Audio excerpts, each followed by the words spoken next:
Asexual reproduction in fungi is very much prevalent, and we see that in this mode, several spores are formed. So, spore formation is as such that these spores are unicellular in nature and they have thin walled spherical mass, and the entire structure is as such that it is capable of giving rise to the entire plant body. Most of the time, the spores are diploid. First type is a zoospore. These zoospores are motile and they are formed from a zoosporangia. They are usually naked and the flashlight helps them to swim. If you see them, there is a blue colored light around them, and that is helpful for them to swim and undergo proper dispersal to reach the area where they can find another, or they can just find an area where they can germinate. It can be seen in lower fungi like Albugo and Phytophthora. Both these are disease causing. You should see that what disease are they causing. So this is a question for you all. What disease does Albugo and Phytophthora cause? Sporangiospores are the next kind of spores, and they are found in rhizopus. So that they are basically the bread mold, if you can think of. When the bread gets rotten and you want to see it under, or you see it underneath the microscope, the structure looks somewhat like this.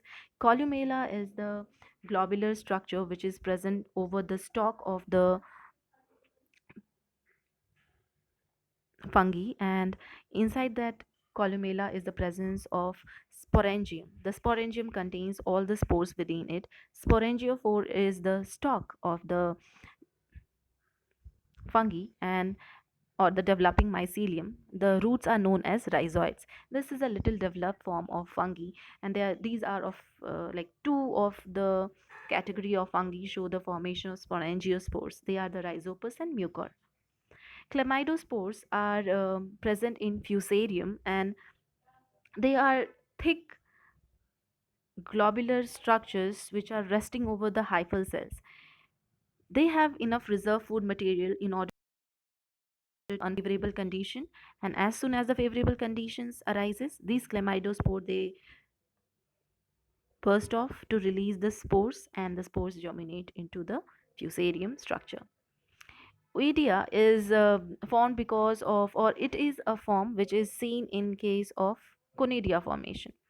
You can see that the hypha is in a broken stage, or it looks as if it is broken. Each of the broken pieces they are capable of behaving like a spore, and they have small amount of reserve food material within them, and some sugar.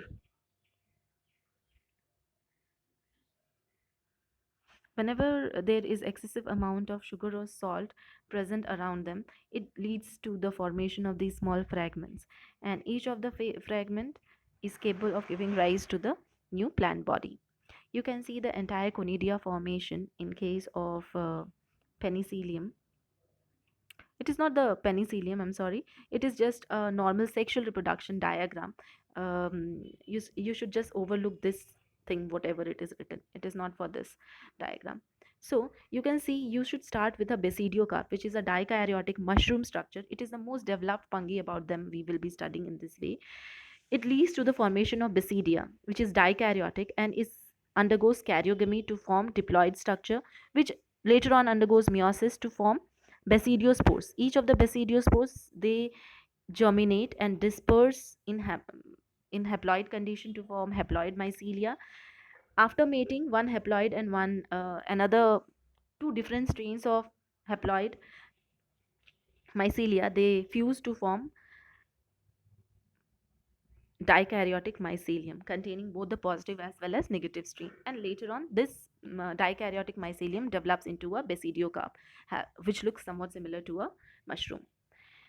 Now in the sexual reproduction of the fungi, we see that this can be seen in only the most developed form of fungi, and widely studied form of fungi, the deuteromycetes or the fungi imperfecti.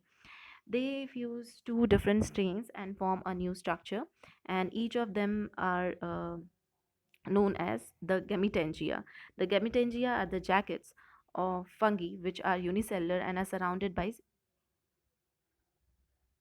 sterile area, which is the hyphal outer structure. And this sexual reproduction in the fungi shows that there is some degeneration from the or degeneration the process of reproduction which occurs. There are various phases of reproduction in case of fungi. First is plasmogamy. In the process of plasmogamy, the two nuclei or two sex cells, they come very close to each other and they become binucleated without fusing, and this condition is known as dikaryoticization. Just the two different nuclei present together, they are not fusing, just they are present together. Karyogamy is the fusion of two different nuclei, and then the synkaryon is formed, which is a diploid structure.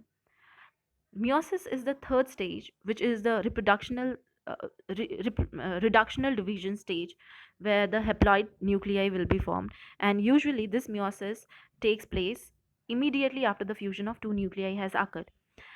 In the lower fungi, the plasmogamy is immediately followed by karyogamy and meiosis, whereas in the higher stages or higher forms like the deuteromycetes, we see that the karyogamy is delayed so that the fungus remains in dikaryotic stage. This phase is known as the dikaryophase of the fungus or diplo phase. So in the higher forms of fungi, we see that three phases are there in the life cycle of the fungus. One is haplophase, dikaryophase, and the diplophase. So haplophase, haploid phase, dikaryophase when both the nuclei are just present together without fusion, and the diplophase means diploid, 2n structure is present.